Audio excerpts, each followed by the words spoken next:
Okay. Hello, everyone, and welcome to episode 3 of my new podcast, Minecraft Peace. I'm Katerina, your host, and my guest today is the amazing Dr. Ashleigh Moreland. Welcome, Hello. Ashleigh. Thank Welcome. you. It's so great to be here. Yay. I'm so appreciative of Ash joining me today, because you may not be aware, we are about 9 to 10 hours in different time zones that are 9 to 10 hours away. So it's evening on Sunday here, and it's 5 o'clock in the morning in Australia. So we've gone to quite a length to make this happen. So yeah, really, really grateful that you're here with me today, Ash. I'm so excited to have this chat and looking forward to seeing where it goes. Wonderful. Let me introduce Ash to those of you who may not know who she is. I have notes because there's a lot to say, and yeah, I better refer to my notes.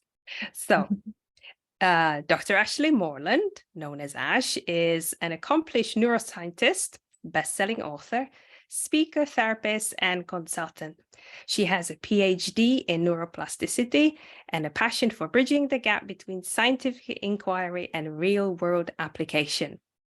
She's a mother of 2. One of her children has a neurodivergent diagnosis.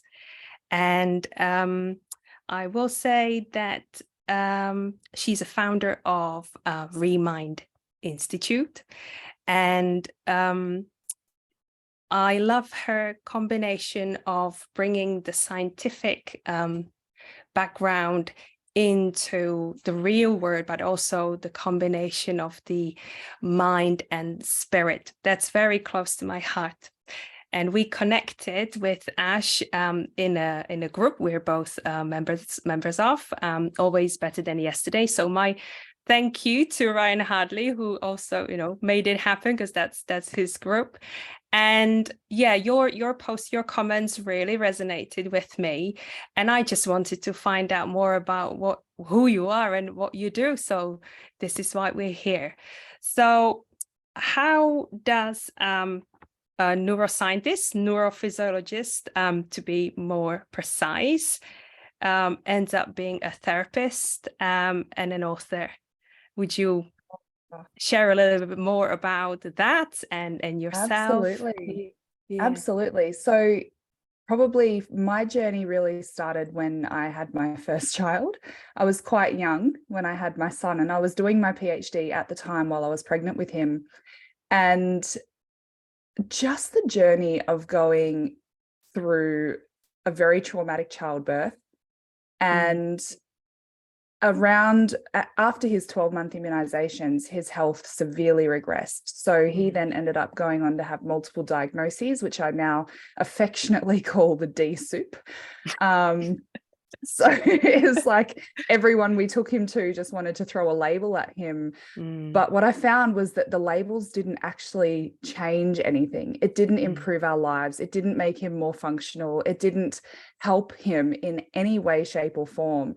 And every specialist that I took him to, going from a typically developing child for a whole year, eating whatever foods he wanted with no ill effects, sleeping really well, his speech development was fine, his motor development was fine, to regressing in every aspect of his life within 3 days, scared me.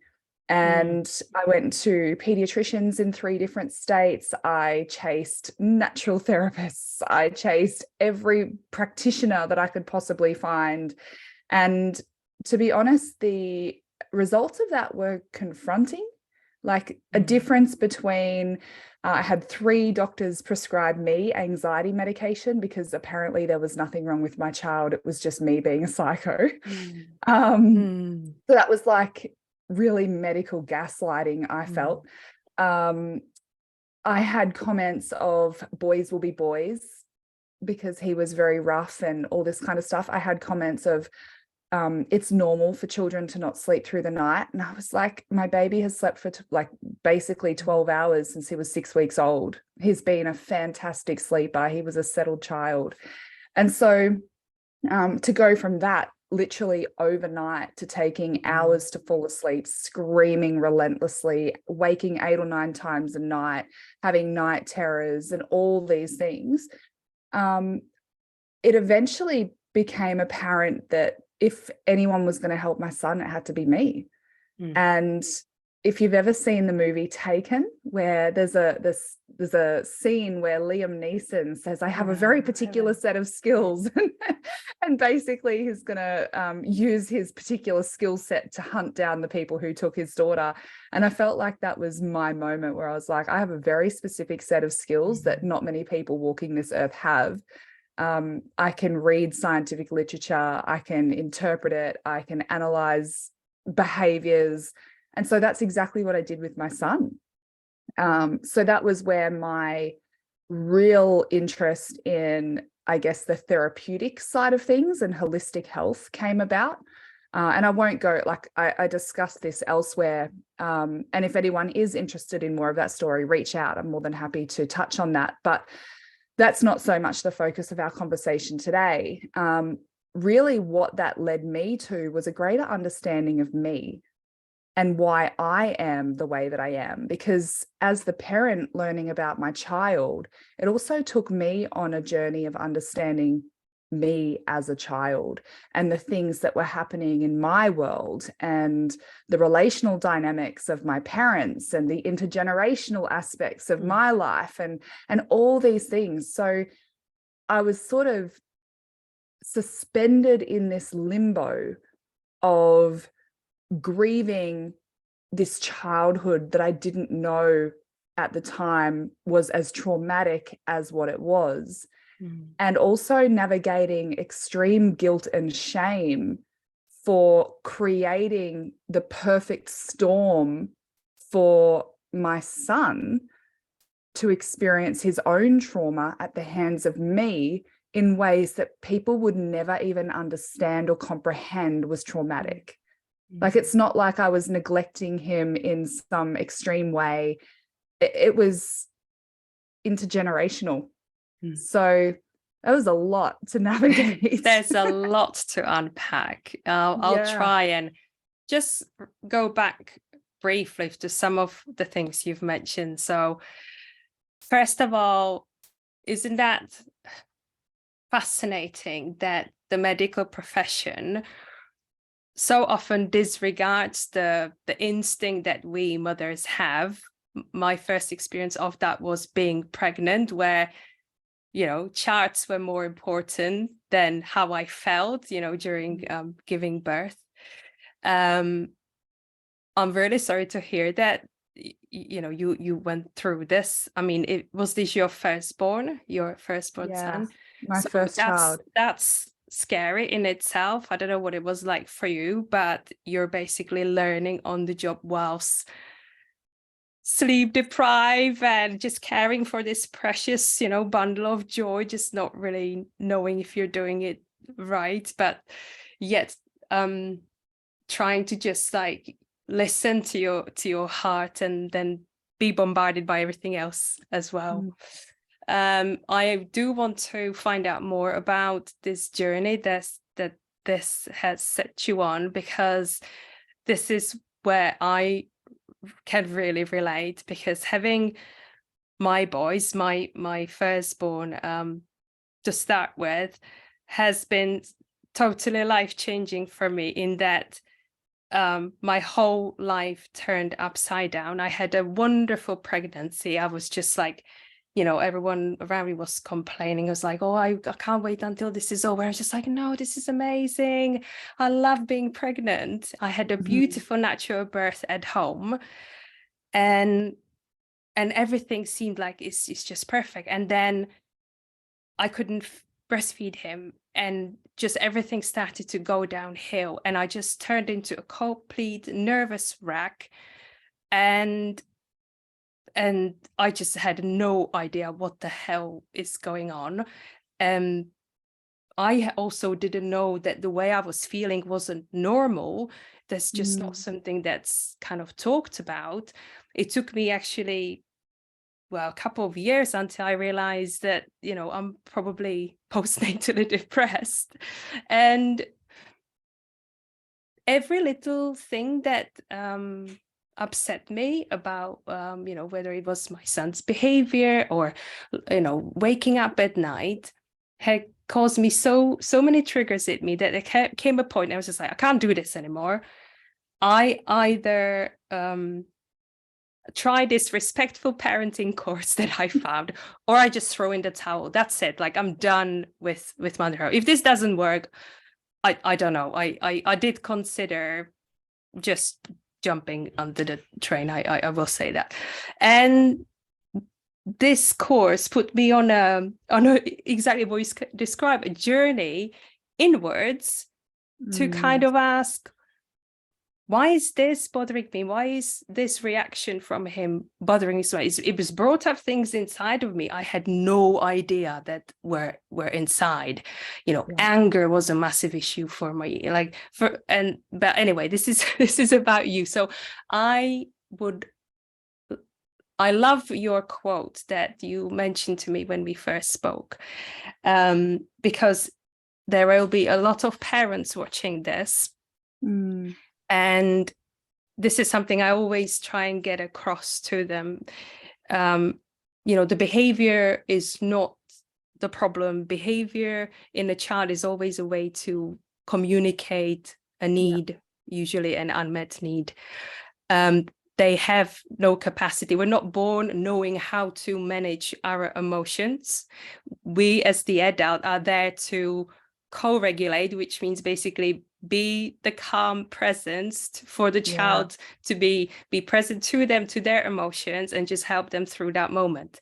So I'll just quote you here. So you shared with me that we can only exist up to the capacity of our parents' nervous system.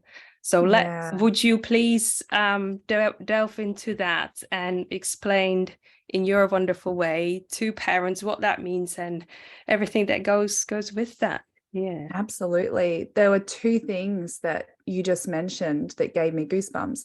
The first one was where you mentioned you got to the point of, I can't do this anymore. And you had, thank you for sharing that. It's the first time I said it, actually. I've never shared it. That's so huge, the vulnerability in that. And I'm so grateful that you shared it, because it really let me feel not so alone in my moment. And one of my books that I contributed to, Conscious Revolution, they're the first words of my chapter. I can't do this anymore.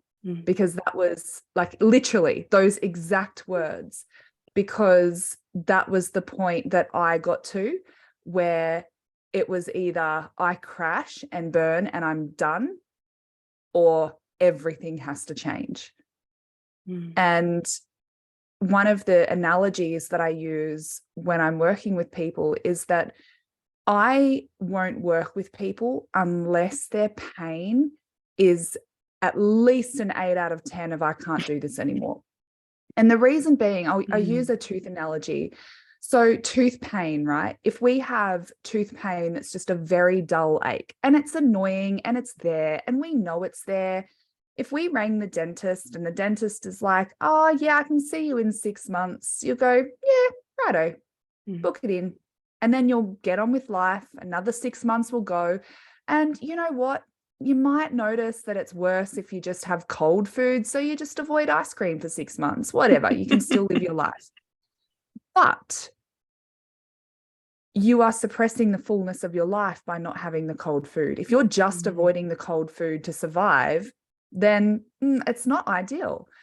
And so I want to work with the people who are experiencing that kind of tooth pain, not really tooth pain. I'm not a dentist, guys. Read between the lines here. the equivalent of the tooth pain in emotional pain and anguish. But I want to work with those people who are at the point where they're going, I cannot live like this anymore. Like if something doesn't change, it has to change right now. And I'm willing to do whatever it takes, because the harder we hit, like if you imagine now a ball, the harder that ball hits the ground, the higher it bounces. And if you are hitting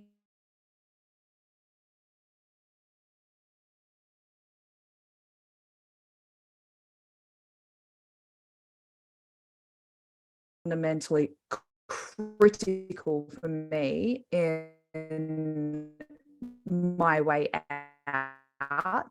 You were doing a course, so you had that support and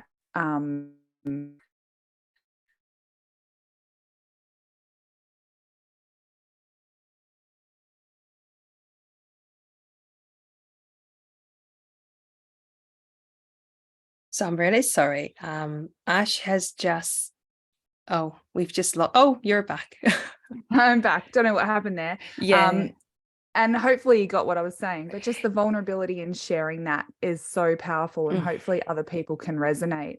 And the second thing that you said was that babies are not born knowing how to regulate their emotions. And intergenerational trauma happens when babies who are born without knowing how to regulate their emotions because they're babies are born to adults who don't know how to regulate their emotions because they were born to adults who didn't know how to regulate their emotions because they were born to adults who didn't know how to regulate their emotions. And so the thing that excites me about this age and this time in our history is that never before have we had such an awakening, such a hunger of people who are ready to see what's unseen, which is the unconscious. So unconscious literally means to not see. And never before have we had such a population of highly conscious beings who are ready to see. Because when we see it, we can do better. And this is so relevant to the quote that I said, and I can't remember the exact words, but around that we can only grow and develop to within the capacity of our parent and caregiver's nervous system. And the thing is, our nervous system is developed and primed in our usually first 7 years developmentally. And it goes right up to our mid-20s. And our nervous system, we know now through neuroplasticity, has the capacity to continue to develop over time. But the thing that fascinates me about this is when I have adults who are struggling behaviorally or with their mental health, 98% of the time, it is because of things that were integrated and encoded within their nervous system from their parents and caregivers. And what I mean by that is, I'll use an example from my own life. My father was very triggered by joy, which sounds very odd, right? But he grew up in an era where children should be seen and not heard. And so that meant that when children were being heard, his nervous system said, this is not safe, make it stop. Which meant that if we were laughing and having fun and experiencing joy and playing loudly, what would my father do? He's going to absolutely crack it. He's going to make it stop because it's signaling to his nervous system, this is a threat. Yeah. Which then meant that my nervous system learned to suppress. If I'm feeling emotion, make it stop, suppress it. Whatever you do, don't cry. Because another way that my father would really struggle was in emotional regulation. It wasn't safe. He didn't know how to handle that because it was never handled for him. And so we would get, stop crying or I'll give you something to cry about. Yeah. Right. And this is not unique to me. This is like a generational thing. And I'm not saying everyone from our generation experienced it, but it was pretty common. Like this was pretty common. And particularly for people who were children in the 60s. And so what did I learn to do? I learned to suppress myself.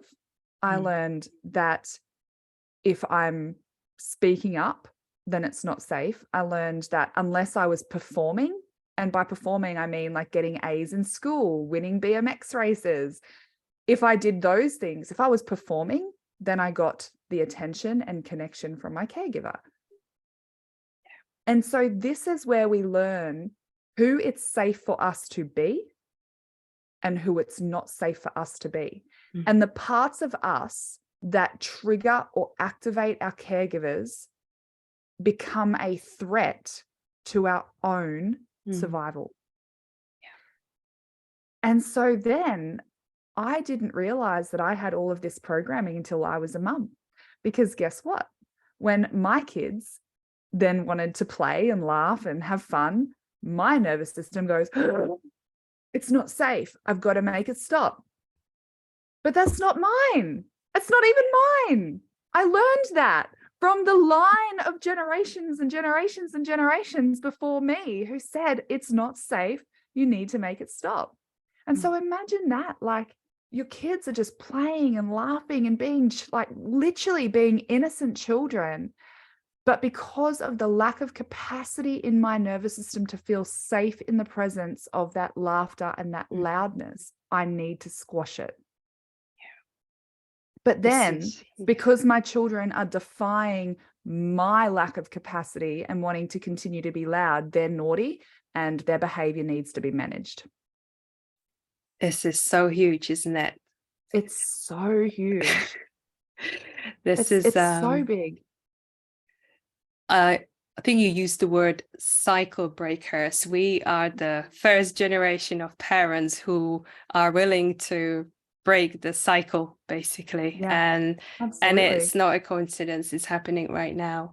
There's so much you've covered again. I was discovering all of this in stages very slowly. And what was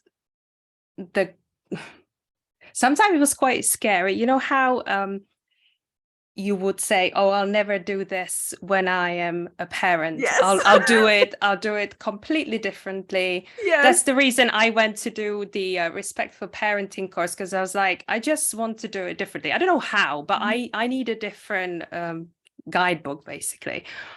And then I heard myself, and I just sounded like a combination of my dad and my mom, sometimes together. Sometimes I was more like a mom. Sometimes I was like, where is this coming from? This is crazy. And like you say, it's not me. It's not mine. But yet it was there, and it was driving, all of my responses, all of the behavior. And I think that I'm gonna red team that and say it was driving your reactions, because they were not responses. They were driving your reactions, which is as automatic as breathing. Yeah. Thank you for letting me interrupt that. That was important. That's all right. And I think the greatest trauma, and then by that I mean, for those who may not be aware, we're talking here not about like Gabor Mate uses the term a big, like a capital letter T and a small t.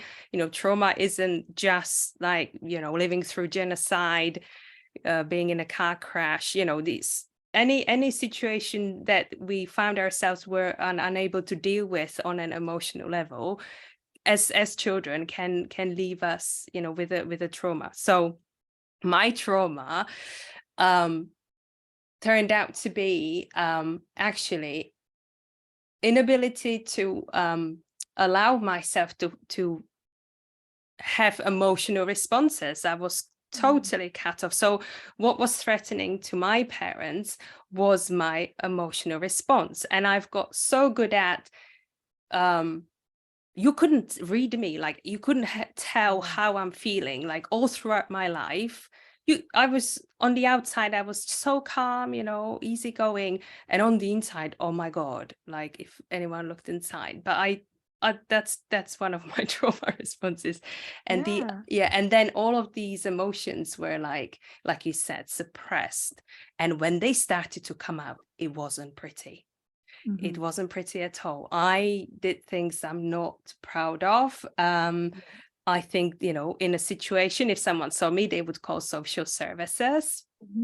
But I just couldn't help it. So I think, as we begin, we have the courage to go on that healing journey, these suppressed emotions will come to the surface and they will want to be expressed, but it's not for the faint-hearted. It's quite something. 100%. And this is what I say to people. So I have about 6 gates that people have to move through before I'll actually take them on as a client. Because first of all, we can consciously think that we're ready for something, but we're not. And so one of the questions that I ask literally at my initial consultation will be, how is your issue serving you? Because if this issue is actually serving you in a way that you feel you unconsciously, not consciously, but if you unconsciously feel that this is keeping you alive in some way or helping you solve a problem, like say, for example, if someone has anxiety or depression, and their anxiety or depression gets them out of doing certain things that without that anxiety or depression, they wouldn't have the words to use. They wouldn't have the confidence or the capacity to say, thank you so much for the offer. I actually have plans, but keep me in mind next time. If they don't have the capacity to say no to something, if they don't have the capacity to express a need, if they don't have the capacity to ask for help, if they don't have the capacity for anything else that is actually a healthy, natural thing, either A, because of this intergenerational trauma, or B, because they never saw it modeled. Like I had never seen a boundary put in place in my entire life. Never. And so I needed to manifest these other things, these issues that were actually my solutions in order to protect me and get me out of situations that I just fundamentally didn't want to be in or couldn't be in even. And so that can be really confronting for people to actually suggest that the biggest issue that they're experiencing in their life is actually something that they unconsciously want. And I've had a really interesting, this is very, very common actually, especially in parenting. Now, this is going to trigger warning, especially in parenting. One of the things that I teach, I actually just taught it last week in my program, my group program, is all around relational dynamics and how we learn our role in relationships early on based upon the foundational roles of our parents. And so if I am, say, the three core roles in a drama triangle are the aggressor, the victim, and the fixer helper, like the rescuer. And let's say if I learned early on that I needed to fix and rescue, I become the default fixer rescuer. Find me a therapist on the planet who doesn't default to fixer and rescuer in a dysfunctional drama triangle. And as a result, I will unconsciously choose a partner who needs to be rescued. I will manifest in the way that I parent. I will create helpless victim children who then jump up to aggressor, i.e. big tantrums, a lot of defiance because I need to rescue them. So in some ways I will manifest and push them or unconsciously not set a boundary. And all of those things are setting them up for failure so that I can swoop in, get my huge dopamine kick and serotonin kick out of rescuing them and being there for them because I need to be needed. If I'm not needed, then I don't know who I am. If I'm not needed, I don't feel alive. And so this dynamic is so big. And a lot of parents are not ready for that. A lot of parents will come to me wanting me to fix their children. But without realizing, I'll go, yes, I can absolutely help you with that. When are you free for your first session? Now, I don't say it quite that abrupt, but ultimately that's what it is. I don't work with children. The reason I don't work with children is because children are only responding to their environment. It's that simple. And so if I go back to my son, this is where, as I said, I was lingering on this fine line between absolute grieving my childhood, because my childhood is how I ended up with the nervous system that I had in that moment, but also harboring massive guilt and massive shame, like you said. And again, thank you so much for your honesty and vulnerability, because there are things that I did as a parent that I just thought that's how parenting went, because that's all I knew. That's what I saw. That's what I observed.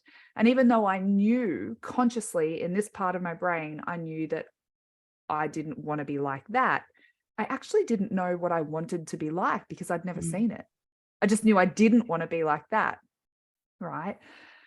And so absolutely, there are things that happen in my son's early life on a couple of occasions that, like, Child Protective Services could have easily come and taken him off me or whatever, but not because I was a bad mum and not because I didn't love him, because it was the programming playing out, and that's how you parent, you know? And it wasn't until I knew better and I could heal my own nervous system capacity and resolve some of that old coding and let go of the things that actually were not mine in the first place to carry. And not only that, this is where there's two elements. The first element is therapeutic, where we actually have to release the trauma from our nervous system. We actually have to do the work to release the trauma to get us back to a stable baseline. But the next part is coaching. And without the coaching, we don't actually get much better. The reason being that, like, whether it's parenting, whether it's in marriage, regardless of the circumstance, leading a company, if we've never seen it done in the way that might inspire how we want to do it, how could we possibly know? And I'll say to couples, oh, so tell me about all the loving, nurturing, beautiful, healthy relationships you observed growing up. And they'll say, I didn't. I go, oh, okay. So how could you possibly know how to have one now? And it's like this penny drops where they go, oh yeah, we've been doing this for 20 years, but we were just playing out our unconscious programming of what a relationship is and how often you're supposed to have sex and who's supposed to do what roles and how often we're supposed to go on dates and holidays and, like, how much we're meant to work, and, like, none of it's been intentional or conscious. That's so powerful. It is, isn't it? How much of our life actually can change when we bring some conscious intention to, this is what I want our relationship to look like together. This is what I want our family home to feel like. I want to feel joy in our home. I want to feel peace in our home. I want laughter in our home. I want family snuggles on a Saturday morning in our bed. Like, how beautiful does that feels beautiful for me.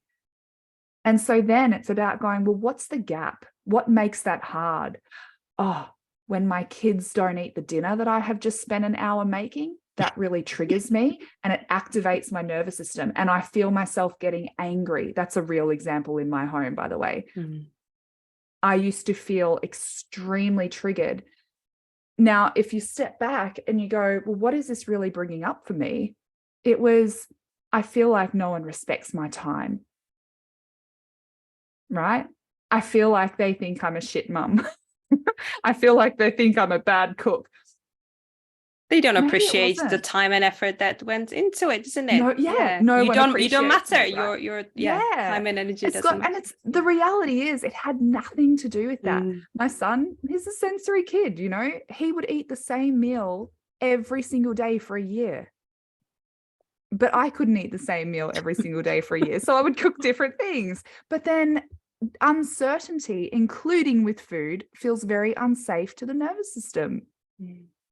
And so it took time to get him, like, I'm talking allowing him to try different foods 20 or 30 times, because then over time it becomes certain. The texture, the smell, the temperature, the sweetness, the spiciness, it just got to become more certain. And then his nervous system goes, oh, this is safe. I can have this now. But we then just we bring awareness to the gaps. Where is the gap between the mum I want to be and the mum I am? And it's not about shaming us. It's about going, okay, that's the gap. Now, what's the data in the nervous system that holds you back from being that mum? And I'll give you an example. I completely had no awareness of this until during COVID, my husband and I were playing cards. Now, my husband's not the father of my children. Mm-hmm. So my children were with their dad, and my husband and I were playing a card game, and we're just playing, I think. And he absolutely whooped my butt, like kicked my butt in 3 games in a row. And after the 3rd game, I had a full-blown trauma response. And I felt like my chest was being crushed. I was suffocated. I was like, that's it. I don't want to play anymore. I'm going to go and brush my teeth. I'm done. And I felt this wave of emotion overtake me. I wasn't in my body anymore. It was really intense. And I sat down, and thankfully over time, he's learned how to be with me in these big emotions that come up. And it turned out that I mentioned before, performing was what gave safety and connection with my caregivers. And so I learned at a young age that losing wasn't safe. And I remember even times in my young life as an athlete, if I didn't win, I would get smacked. And so my nervous system went, losing is not safe. I just lost 3 games in a row of a nothing card game. Like, it meant nothing. But my nervous system is not rational. My nervous system goes off data. The data is, I lost, I'm not safe. So over time, it completely unraveled. My son at the time must have been about 6, 7. And I started to realize every time he asked me to play a game with him where there could be a winner or loser, like a computer game or, Mario Kart or whatever, I could not remember a single time that I had actually played that with him. And the really sad thing about that is that it wasn't a conscious choice, because I was actually quite an engaged parent. I would sit down and read with him every day. I would sit down and do writing with him every day. We would sing together. We would play together outside. But I could not think of a single time where I had sat down and actually been willing to play a game with him where I could lose. And that was not a conscious thing. It was purely my nervous system unconsciously protecting me from a threat, where the threat was, I don't play games that I can lose, because if I lose, I'm not safe. And so he would say, Mummy, come and play this game with me. And you know what? My brain would see the dirty dishes and go, oh, Mummy's very busy. Mummy's got to do the dishes. I've got to do the dishes. They've been there for 5 hours. But in that moment, oh no, Mummy's got to do the dishes. Very important. I've got to do the dishes right now, right? Had to avoid it. Yeah. It was purely an unconscious effort from my nervous system to go, like, that's really interesting. How can I escape this threatening situation of playing Mario Kart with my 7-year-old son? I know, get busy doing something else. Be too busy to do it. And so thinking busyness is my nervous system's default response. I'm not a fight person. I won't explode. Very rarely. Everyone will have a default response in terms of a stress response. And I can identify this just through people's behaviors. So mine, I know, is busyness. When I get really busy, I know that I'm in a trauma response. I'm in a stress response. My body's gone into autopilot, and it's just trying to avoid something that feels unsafe and threatening. And so then when I observe that busyness, I can go, what do I feel unsafe about right now? What's happening in my world? And it's even been happening to me over the weekend. And I realized I fly to Sydney this week, and I'm leaving my family. My home is my comfort zone. So I'm going to another state. I'm going by myself. And although rationally, I'm like, I can't wait. I get a break. I get to just focus on what I want to focus on. No one to need me for like 4 or 5 days. This is going to be amazing. I get to sleep alone in a hotel room. Oh, it's going to be great. But my nervous system is experiencing a stress response. And I know it's experiencing a stress response because I've been busy. I've been busying myself with meaningless tasks that I could justify. But really, I'm feeling stress in my body and I'm just trying to numb it out. I'm just trying to escape it. So having awareness is... I was just going to say, there's so much awareness in what you've been describing, which I think is like the first step for people to be able to reflect on their reactions, responsive and patterns to it, isn't it? And it's really interesting what you said about the competitiveness. I'm on the opposite end of the spectrum. If we play like a board game, it's obviously there needs to be a winner and a loser. I get to a situation where maybe I'm in the lead. This program kicks in. It's like, oh, I better leave the others win. This feels very uncomfortable. And guess what? Like mind starts working and I start losing. It just works. It works that way. Yes, or I start to like just comfort myself. Like, well, it's okay to let others win. It's a kind thing to do. Let's let them win. And you can apply it to any situation where there is a competition, be it for a job, for a contract, someone who does the same thing as me. I sense it as a competition and it's very uncomfortable. Yeah.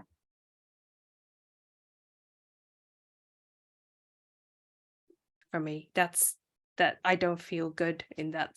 Yeah, how bizarre is that, isn't it? Yeah, it's so amazing, isn't it? Because then when you apply that to other aspects of your life, so this is where I say to people, you think you're going to come to me and you think you're going to work on this, like it might be anxiety or it might be whatever, but then I say, all right, so now let's imagine that the thing you think you're going to come to me and work on is actually not going to be the thing. And not only that, think of every role that you play. Like for me, I'm a business owner, I'm a mum, I'm a wife, I'm a friend, I'm a colleague, I'm a leader, I am a daughter, I've got lots of roles, right? When I do this work and I improve my own nervous system capacity, I don't have a separate nervous system for Mum Ash. I don't have a separate nervous system for business owner Ash. I don't have a separate nervous system for wife Ash. If my husband and I are having a fight, I can't show up as the mum that I want to be. If I am having a stressful time in my workplace, I can't show up as the wife I want to be, because my nervous system has one bucket. That's it. And that bucket has to go with me no matter what role I'm playing. And I might be able to mask it and I might be able to put on this facade and pretend it's not happening. And on the outside, I'm doing great. But on the inside, I'm dying. On the inside, I'm about to explode. On the inside, I'm suffocating, right? And I just think that is so important and profound for every person to understand, because with what you just shared, then I might go, well, how is that affecting you professionally? If you're winning and you're kicking goals in your business and you're going, wow, this is amazing. And then you see someone else who's doing something like you and you go, oh, it's okay. I'll just let them go. I'll stay back and I'll go quiet. And no, I won't put this next thing out there that would get in front of 10 million people and make me be huge. I'll just sit back here. But see how that has nothing to do with business. It's got to do with you and your nervous system and what you unconsciously do. Yeah. And so it can't not affect us in every aspect of our lives. And so this is where, with the Remind Institute, my heart is for kids.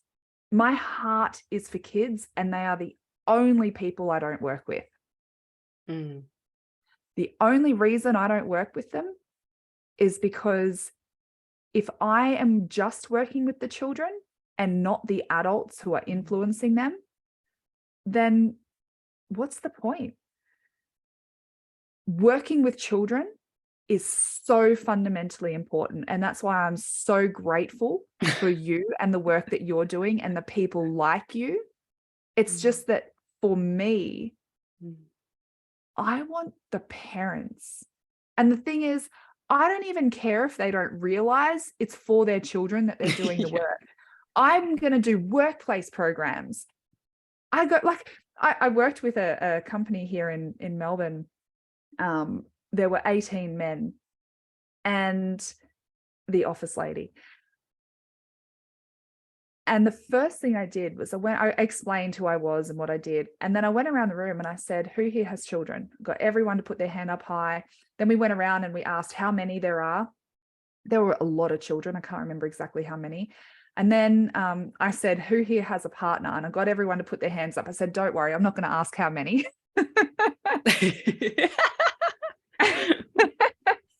But then I explained about how our nervous system is developed and all this sort of stuff. And then they're sort of on the edge of their seat going, holy shit, because then they're realizing that their nervous system that drives their thoughts, actions, and behaviors was developed in their childhood.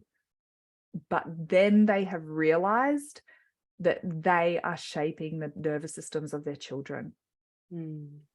And even though I was there on a workplace program to support workplace culture and business leadership, just as I said before, they have one nervous system. If they are improving in the context of their workplace, their children get a better parent who comes home to them. If they're improving in the context of leadership, guess what?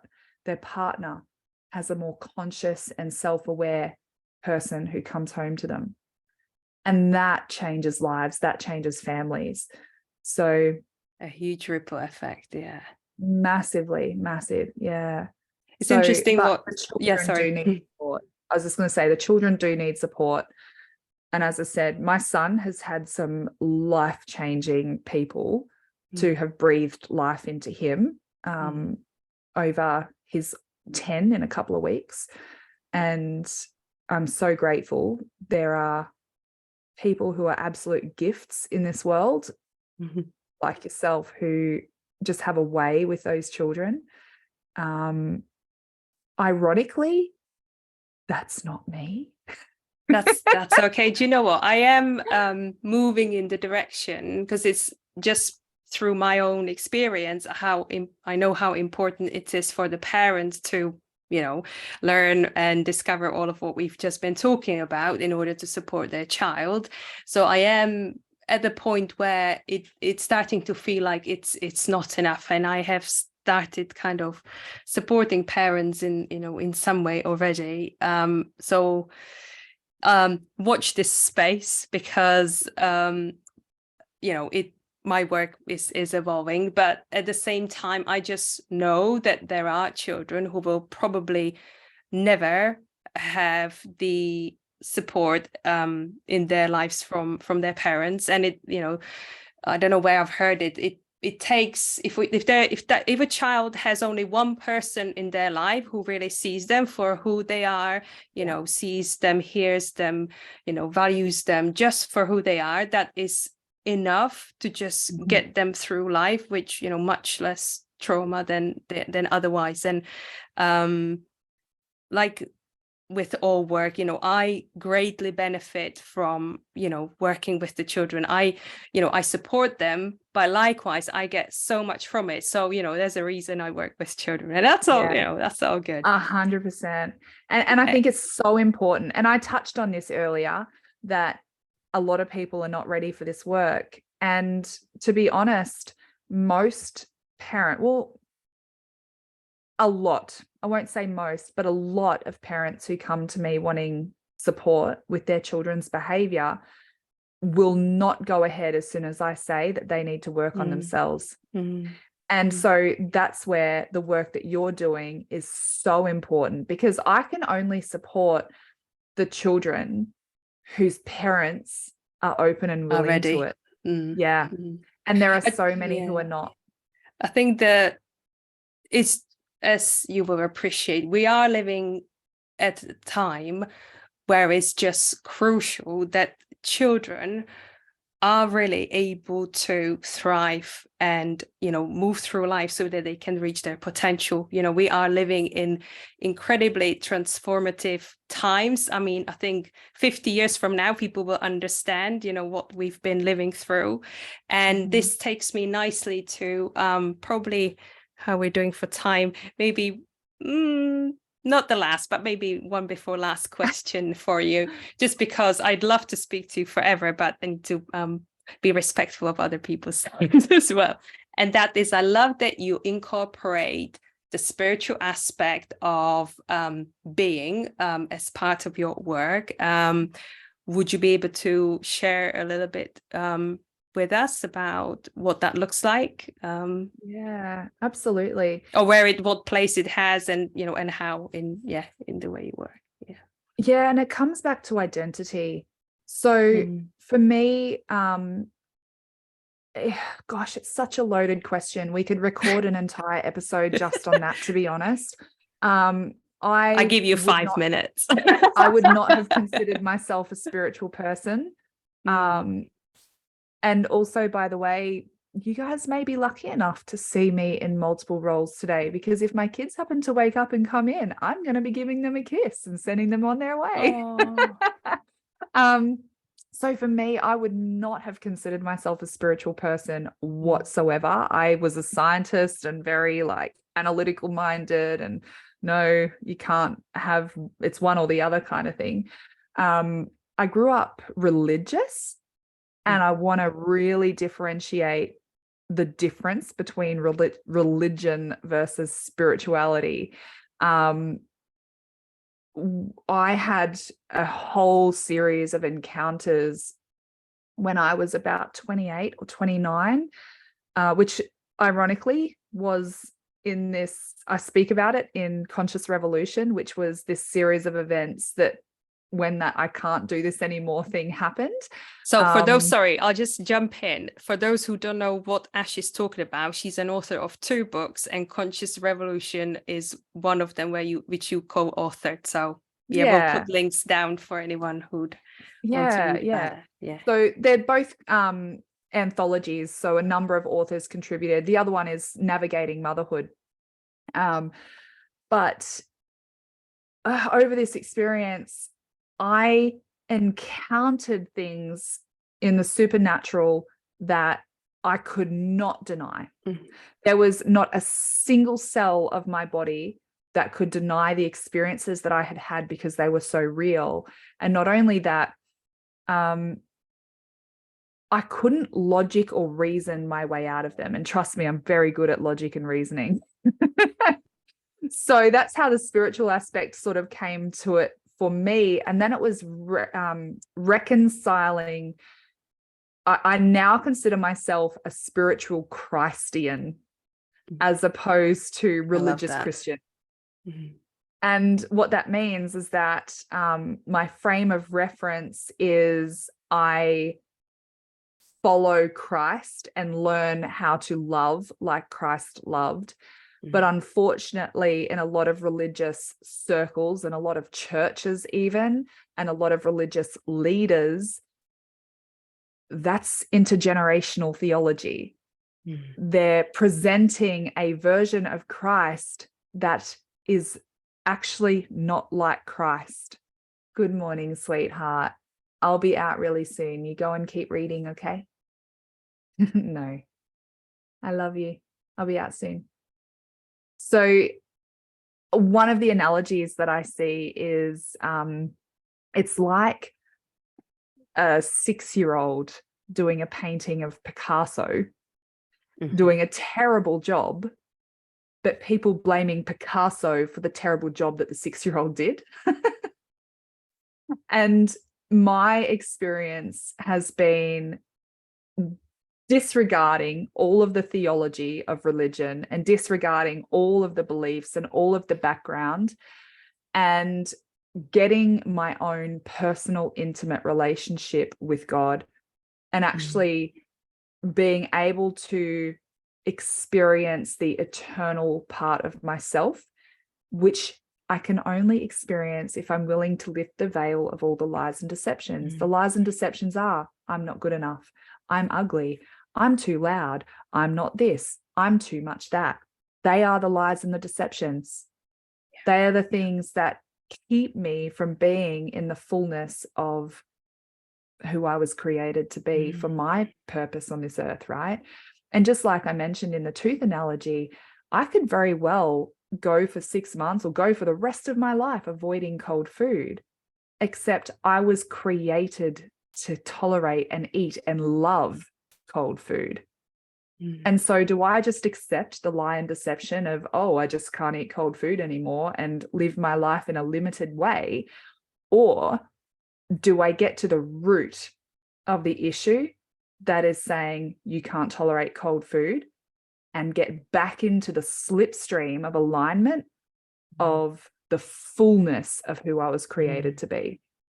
And that's where the spiritual aspect of what I do really comes about, because every single person is destined for a purpose. Every single, if think about statistically what had to happen. I won't go into it, but what had to happen for you to be, if you are listening or watching this, what had to happen in perfect timing, in the perfect sequence of events for you to be alive?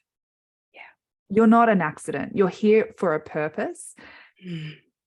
And when you can unbecome all the stuff that your childhood said you were or what you couldn't do, a perfect example recently was I had someone say, I won't do the program because it's too expensive. I don't have the money. I'm not doing finance because I was raised to not spend money I don't have.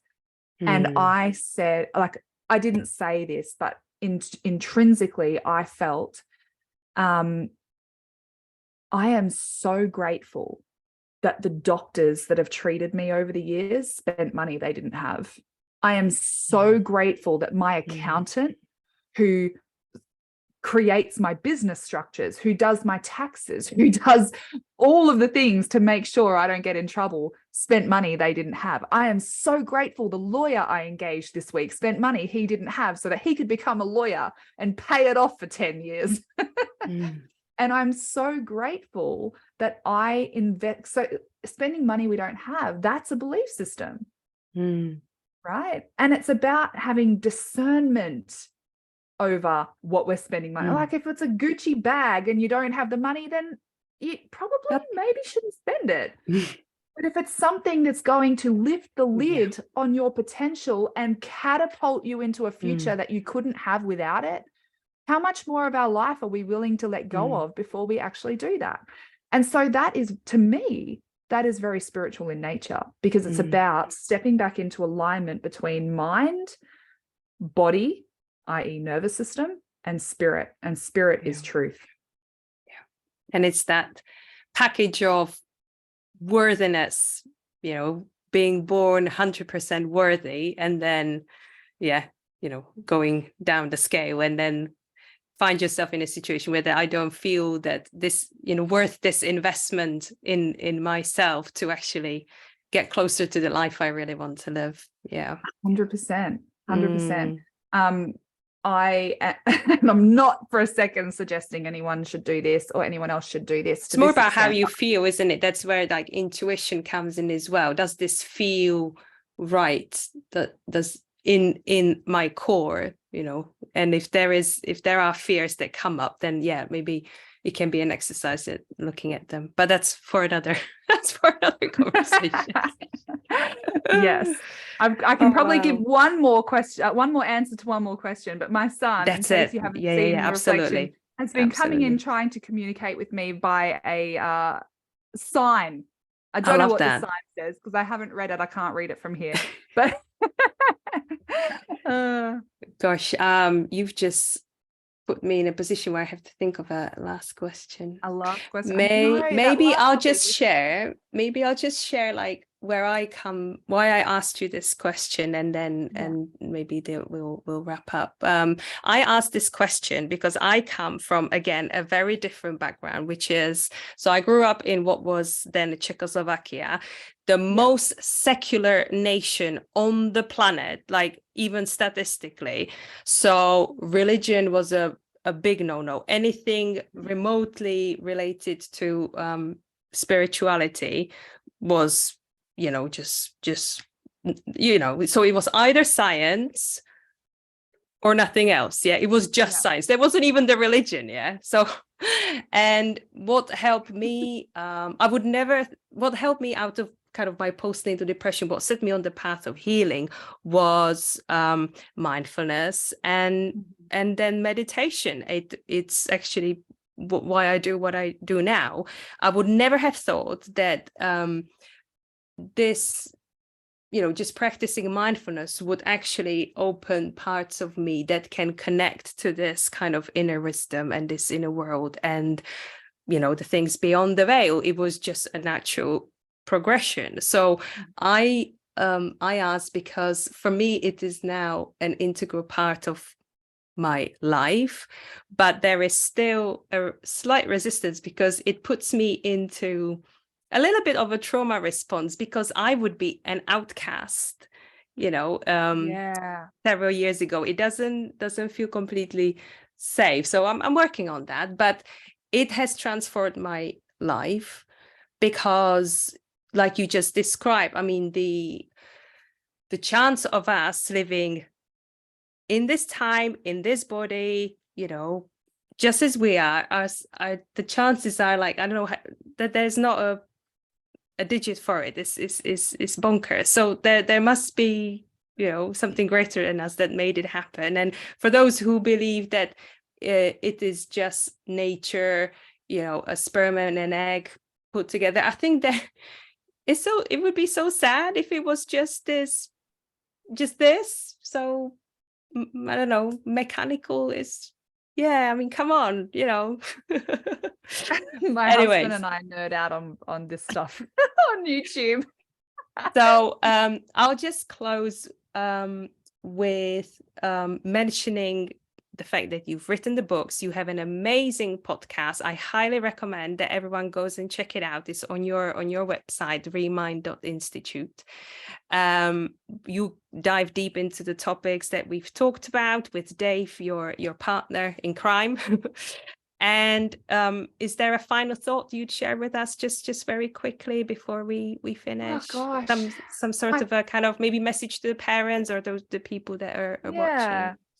My final thought is, if at any time during this, or even during anything, like if you go and listen to my podcast, which is also fairly new, I think we've had 10 episodes out so far, and you find yourself feeling those feelings of guilt or shame because of increased awareness, I just want to encourage you, because the reality is, if there is a gap between who you want to be and who you currently are, that gap exists regardless of whether you're aware of it. If you're not aware of it, the best chance, like literally the best outcome you have, is probably to stay aware of it, to stay unaware of it for as long as possible, because then you don't have to experience the discomfort, except you're going to have longer where you'll be leaving a trail of destruction. And if you are experiencing shame and guilt, I would actually invite you to look at that as a positive thing, because it means that you have awareness of the gap. And if you have the awareness of the gap, turn towards that discomfort. Sit in the space of that discomfort, because the discomfort is where you grow. And then you can start exploring that. Get curious about it. Imagine it was your best friend who is experiencing what you're experiencing. What advice would you have for them? How would you encourage them? How would you bring love and grace and compassion and kindness and gentleness to that best friend? Because identifying the gaps are really, really important if we actually want to learn and grow and do better and be better. And I mean, it doesn't take much to look around our society and we can see the gaps in ourselves and others, but being willing to really see it, and like we've said, remove the veil of deception, remove the blindness and the goggles and take them off and really see things for what they are. If we're willing to do that, we get to create the life. We get to co-create. I say create, but really we get to co-create the life that we are destined to have, because then we fall back into the slipstream. We fall back into the slipstream of actually, and I had this vision, it was fairly early on for me, and I'm closing my eyes because I can still see it so vividly. And it was like a rushing river, and I could see where I wanted to be, and it was over here, and I was like running towards where I was trying to get to, my goal destination. I'm running and fighting this tide, and it was stressful, and there was so much resistance. It was exhausting. And God just said, lift your feet. And I was just like, but that's where I want to go. He's gone, just lift your feet. And when I lifted my feet and surrendered and allowed that slipstream, allowed that tide to just take me and surrender, it took me to an outcome that was 10 times better than the goal that I was trying to fight to get. And so for me, feels safe to surrender, turn towards the discomfort, because that's where you grow. And know that you're not alone. Know that for anything, and I say this to clients now, it's really awesome because I've worked with so many people all around the world, and I have heard every combination, I reckon, of things that you could imagine. Nothing shocks me, but also there's no judgment, because I know that no one wakes up and says, how could I be a real terrible person today? No one does that. But yet we all do terrible things sometimes. We all have terrible thoughts sometimes. We can all be super unkind, particularly to ourselves. And so it's not about having guilt and shame about that. Like, to me, that's actually very easy to get rid of. I can deal with that very easily. But if someone is actually not even going through the process of guilt and shame, there's a bigger problem, because they're not seeing the gap. If we stay in guilt and shame, that's a problem.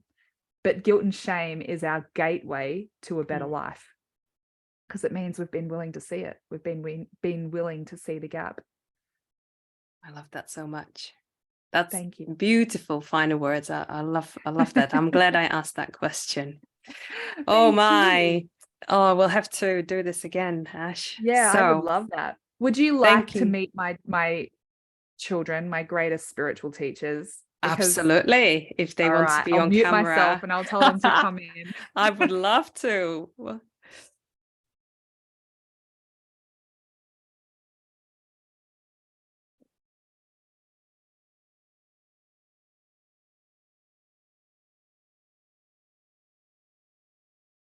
If they want to. Yes, I can hear little feet running. Your greatest contribution to the world, by the way. Come around. Yeah. Hello. Hello. What? Hi, upside down. Oh, he's upside down. Yay. Needs to be fun, doesn't it? Yeah. Thank you for saying hello. That's all right. And Elodie, my little darling, come around this way. I can see him in the reflection. Oh, Elodie, come. Hi, Elodie. So Elijah made me. Oh, sorry. Hello, Elijah. And Elodie she completed our family. So both of them, it absolutely amazes me that both of my children could not be more opposite if they tried. Yep. Same in this house. Yeah. Same here. Yeah. And do you know, Elodie, even right down to looks, is almost identical to me. Like, if you put photos of us together at the same age. You can't tell us apart. And Elodie is my teacher because she is such a strong-willed girl. She is so strong-willed and so clever and so determined and so passionate. And they were the very things that were squeezed out of me when I was a child. So you're the main thing, is it? So Elodie. No, Mum. my turn to talk. My turn to talk. The very things that were squeezed out of me when I was a child. And when I feel that come up, when I feel that in my body, when I'm challenged by a situation, because Elodie is my mirror, that's how I grow. Yeah. Because anytime I have that impulse or that instinct come over me to want to squash something, I ask myself, what is this bringing up for me? Yeah. Because 9 times out of 10, it's actually got nothing to do with her. She's perfect exactly the way she is. She was created to be this way. She needs someone to follow. And if I am a good role model and I create boundaries and, you know, like guardrails when you're bowling. Oh, yes. Thank goodness you've got long hair, something to play with. Yeah. But I think our children are our greatest gifts in being our spiritual teachers like that. Totally. Because they show us where our pain is, and they're very good at it. Very good. The best. Yeah. I say that all the time. My greatest teachers. 100%. Yeah. Well, thank you so much. We synchronized that. Oh, beautiful to meet your family. Thank you so much for your time. It's been an absolute pleasure. And it has. We didn't quite get the sunrise. It's still pitch black. Okay. But have a wonderful day, a great week. And yes, I'll put all the links below the video so that anyone can connect with you. And yeah, thank you again. It's been such a pleasure. So I'll say goodbye. Enjoy your night. Bye.